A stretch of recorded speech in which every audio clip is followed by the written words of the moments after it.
बड़ी खबर इस वक्त अपने नाजरीन के साथ शेयर कर रहे हैं। आपको बताएं, पाकिस्तान तहरीक इंसाफ का बड़ा नुकसान हुआ है। अब से ज़रा देर पहले शीरी मज़ारी, पाकिस्तान तहरीक इंसाफ की जो सीनियर रहनुमा थी, उनकी जानिब से हंगामी प्रेस कॉन्फ्रेंस की गई है। आपको बताएं कि शीरी मज़ारी ने पाकिस्तान तहरीक इंसाफ और सियासत दोनों छोड़ने का ऐलान कर दिया है। आपको इस बड़ी खबर से आगाह कर रहे हैं। आपको बताएं, तहरीक इंसाफ को बड़ा धचका लगा है। आपको बताएं कि शीरी मज़ारी की जानिब से अब से ज़रा देर पहले प्रेस कॉन्फ्रेंस की गई। उन्होंने अपनी बेटियों के साथ प्रेस कॉन्फ्रेंस की। मुख्तसर दौरानिए की प्रेस कॉन्फ्रेंस में शीरी मज़ारी ने ऐलान किया कि वो अब किसी भी सियासी जमात का हिस्सा नहीं होंगी। उन्होंने सियासत और तहरीक इंसाफ दोनों को छोड़ने का ऐलान कर दिया है।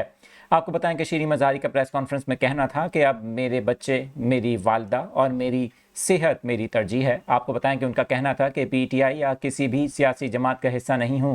गुज़िश्ता 10 से 12 दिनों के दौरान मेरी सेहत बहुत ख़राब हुई। उन्होंने कहा कि रियासती इदारों को निशाना बनाने की सबको मजम्मत करनी चाहिए। उन्होंने कहा कि मैं भी 9 और 10 मई को होने वाले वाक़यात की मजम्मत करती हूँ। आपको बताएं कि शीरी मज़ारी को 9 मई के वाक़यात के बाद 3MO के कानून के तहत गिरफ़्तार किया गया था। उनकी मुतअद्दिद बार रिहाई भी हुई, ताहम उन्हें दोबारा से गिरफ़्तार किया गया। आपको बताएं कि गुज़िश्ता रोज़ ट्विटर स्पेस के ऊपर बात करते हुए इमरान खान ने शीरी मज़ारी का जिक्र भी किया था, लेकिन ये अहम अब डेवलपमेंट हुई है और पीटीआई का ये यकीनन बड़ा नुकसान है। और इस वक्त शीरी मज़ारी की जानिब से जो अब ये ऐलान सामने आया है, इसके बाद पार्टी की जो क़यादत है उसमें यकीनन काफ़ी मुश्किलात होंगी पार्टी को आगे चलाने के अंदर।